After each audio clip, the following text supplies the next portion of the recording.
अरे यार 20 litre diesel एक ખેડૂતને 4 કલાક ટ્રેક્ટરમાં ચાલશે પૂરું. એ સીઝન ક્યાંથી પૂરી કરશે? અમેરિકાને સાચવવાનું છે. અમેરિકાને કેમ સાચવવાનું છે? એક સાહેબને એમના ખાસ માનીતા ઉદ્યોગપતિને એમનો કેસ હતો, જે અત્યારે કેસ સોલ્વ કર્યો છે. ચૂંટણીઓમાં તો વાયદા કરતા હતા કે આપણા જોડે પૂરતો સ્ટોક છે, ઇલેક્શન પૂરું, ખેલ ખતમ, પૈસા હજમ, નાખો પબ્લિક ઉપર ટેક્સ. ખેડૂતોની પેદાશોનો કોઈ વધારો થવાનો નથી, કારણ કે 700 કે 800 રૂપિયાનું ખાતર આજે 2200 રૂપિયા છે. ખેડૂત મજા કરે છે, રામ રાજ્યમાં છે. અને મજા પણ એટલા માટે કે વોટ આપ્યા છીએ, જવાબદાર આપણે છીએ.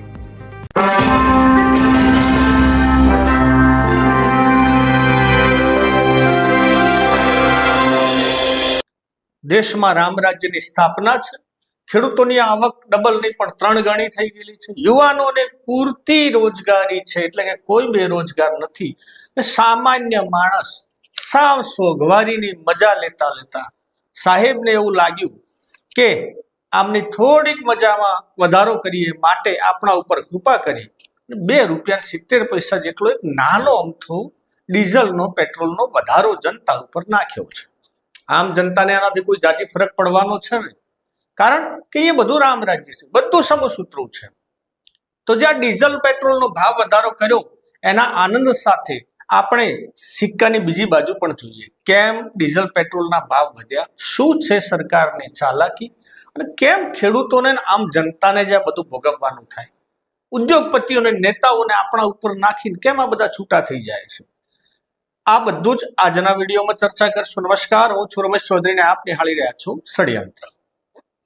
મિત્રો, વાત કરીએ આજે ડીઝલ પેટ્રોલની. સોશિયલ મીડિયા અને એમની જે આઈટી સેલની જે કંપનીઓ છે, એટલે કે અંધભક્તોની આખી ટોળકીઓ છે, એમાં મીડિયા પણ જવાબદાર. અને એ બધાની માનીએ, કારણ કે ઘણા બધા આપણે મેસેજ જોયા હશે, એમાં દુનિયા આખી ઉપર જે સંકટ ઘેરાયું છે, અને એ દુનિયાના સંકટ વચ્ચે મોદી સાહેબે અને મોદી સાહેબના નિર્ણયોની જે વાહવાહી કરીને પોસ્ટરો આપણા સુધી જે આવે છે, એમાં સરકાર કોઈ રીતે જવાબદાર નથી. જે જવાબદાર છે, કાં તો દુનિયાના બીજા દેશો જવાબદાર છે, યા પછી વિપક્ષ જવાબદાર છે, યા પછી આમ જનતા જવાબદાર છે. વાત કરીએ પહેલા તો હોર્મુઝ ખાડીની, કેમ આ ભાવ વધ્યા. મિત્રો, છેલ્લા 3 મહિનાથી જે યુદ્ધની પરિસ્થિતિનું નિર્માણ ત્યાં થયું છે, અને ત્યાંથી જહાજો અપલેટ નથી પેલા ત્યાંથી નીકળી શકતા, માટે આખી દુનિયા ઉપર આ સંકટ વધ્યું છે. તો શું ભારતની સંપૂર્ણ જવાબદારી એની છે? ના મિત્રો, દેશ 31 ત્યાંથી હોર્મુઝ ખાડીથી ફક્ત આપણું 30 થી 40% જ પેટ્રોલ ડીઝલ કે ત્યાંથી ક્રૂડ ઓઇલ આપણે લાવતા હતા. બાકી બીજા રસ્તાથી આવે છે. રશિયા સાથે પણ આવતું હતું. અમેરિકા તો હવે કહી દીધું છે કે વેનેઝુએલાથી પણ આપ મંગાવી શકો છો. તો 30 થી 40% જ જો આવતું હતું, તો પ્રોબ્લેમ ક્યાં છે?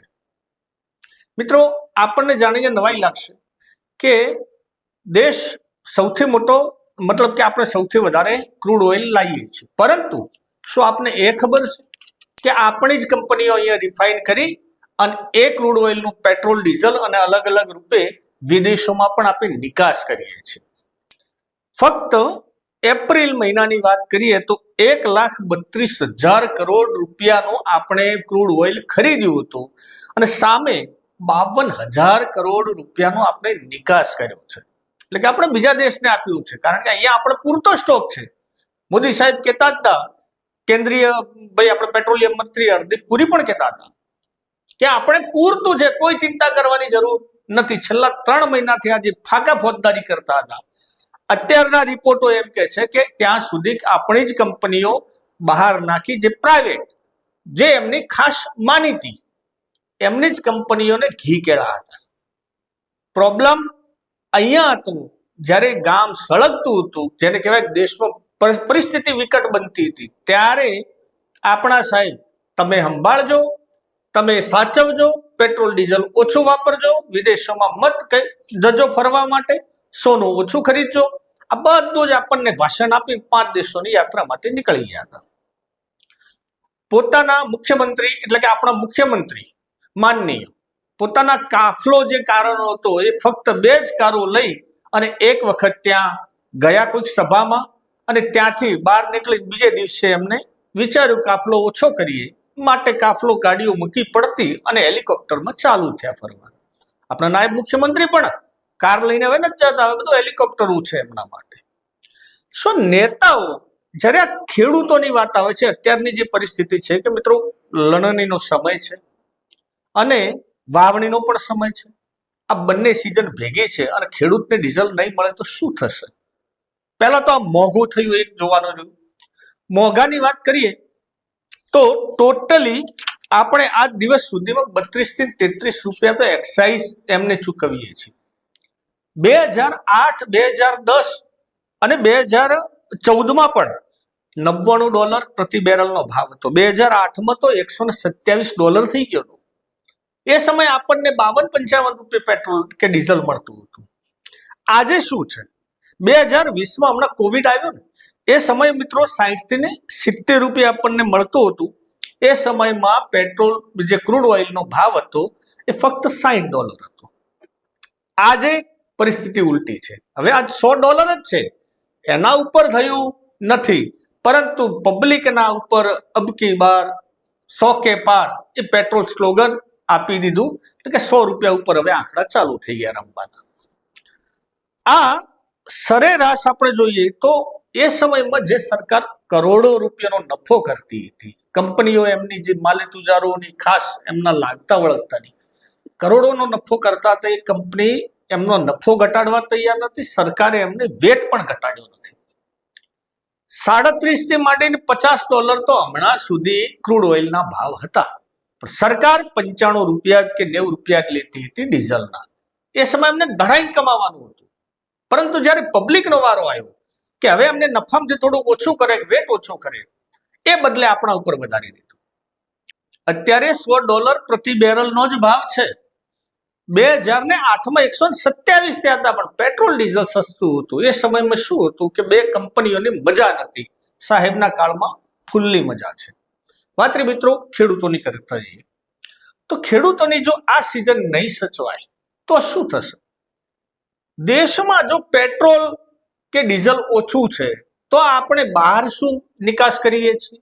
મેં કીધું એમ કે ફક્ત એક મહિનામાં 52,000 કરોડનો આપણે નિકાસ કરીએ છીએ. એટલે કંપનીઓ બહાર વેચી કે છે, આપણા માટે નથી.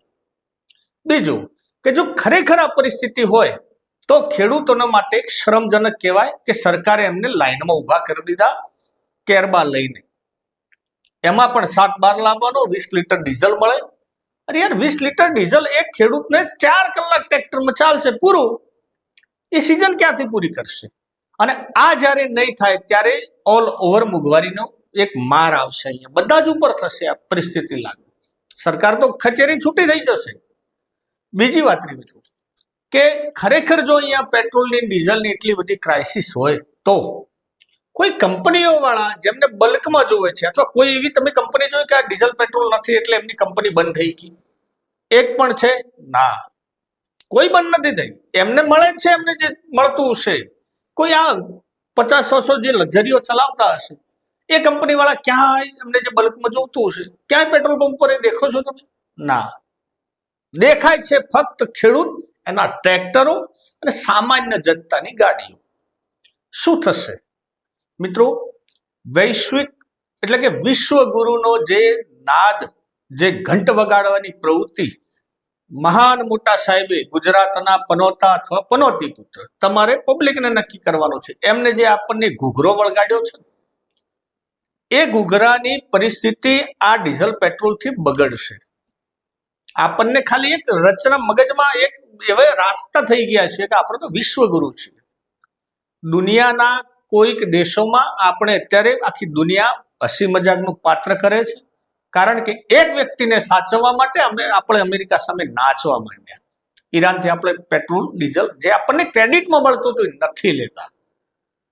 રશિયા સાથે પણ વચ્ચે તો બંધ કરી દીધું હતું, કારણ કે અમેરિકાને સાચવવાનું છે. અમેરિકાને કેમ સાચવવાનું છે કે એક સાહેબને, એમના ખાસ માનીતા ઉદ્યોગપતિને એમનો કેસ હતો, જે અત્યારે કેસ સોલ્વ કર્યો છે. મિત્રો આનાથી શું થશે? શું પરિસ્થિતિનું નિર્માણ થશે?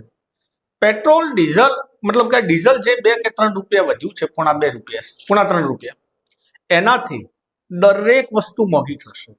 આ મહામંદીનો ભરડો ભારતમાં આવી રહ્યો છે. પબ્લિકને અત્યારથી ચેતવું હોય તો ચેતી જજો, કારણ કે ભૂપેન્દ્રભાઈ પટેલે કાલ કહી દીધું છે કે હવે તમે તમારી રીતે ફોડી ખાજો, અમે 2047 તમારા કાન આવશો વિશ્વગુરુ બની. બાકી પબ્લિકની જવાબદારી છે. મોદી સાહેબે તો પહેલા કહેતા હતા. આ ચૂંટણીઓ આવી એના પહેલથી ક્રાઇસિસ છે, પરંતુ ચૂંટણીઓમાં તો વાયદા કરતા હતા કે આપણા જોડે પૂરતો સ્ટોક છે, ઇલેક્શન પૂરું, ખેલ ખતમ, પૈસા હજમ, નાખો પબ્લિક ઉપર ટેક્સ. આ ખોટા ભાવ વધારા છે મિત્રો.